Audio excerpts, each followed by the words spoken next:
जातिगत जनगणना के लिए केंद्र सरकार की मंजूरी के बाद अब जनगणना के नियम एसओपी तैयार होने का इंतजार है।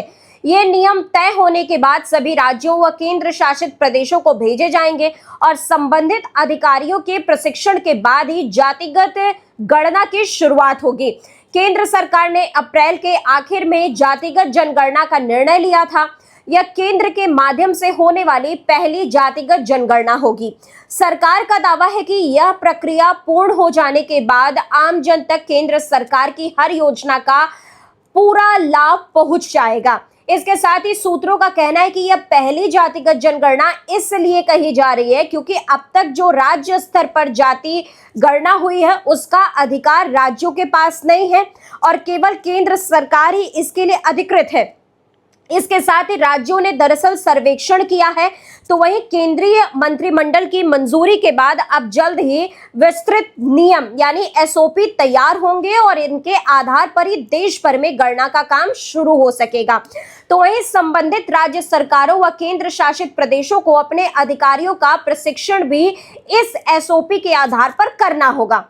जानकार बताते हैं कि जातिगत जनगणना की तैयारी में हर प्रदेश की जाति उपजाति से लेकर अन्य जानकारियों को जुटाया जाएगा। इसके माध्यम से केंद्र सरकार के पास सभी जातियों के आंकड़े उपलब्ध होंगे जिसके दायरे से कोई बाहर नहीं होगा।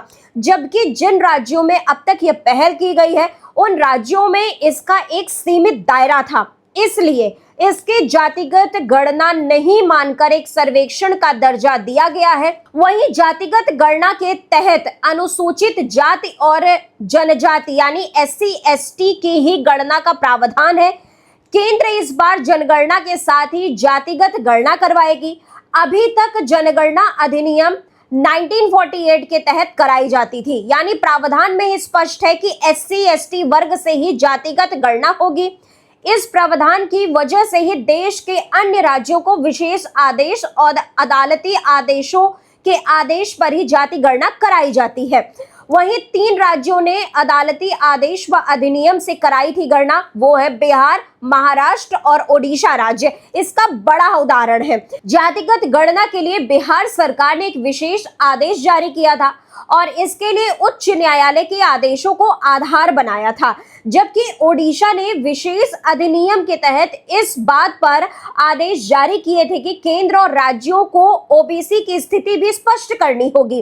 देश भर में आरक्षण प्रावधान के तहत ही केंद्र व राज्य सरकार की ओर से अन्य पिछड़ा वर्ग यानी ओबीसी के लिए अलग अलग प्रावधान है। इसके तहत कुछ राज्यों में जिन जातियों को ओबीसी की सूची में रखा गया है वे केंद्रीय सूची में नहीं आते हैं।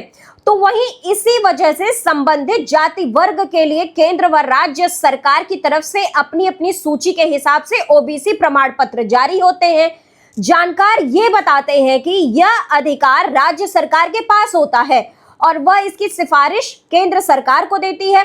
इस सिफारिश के आधार पर ही मंजूरी दी जाती है। कुछ जातियां जो कि राज्य की सूची में शामिल हैं लेकिन वे केंद्र की सूची में नहीं है। उत्तर प्रदेश, मध्य प्रदेश, पंजाब, हरियाणा और राजस्थान में भी ऐसी जातियां हैं। कई राज्यों की तरह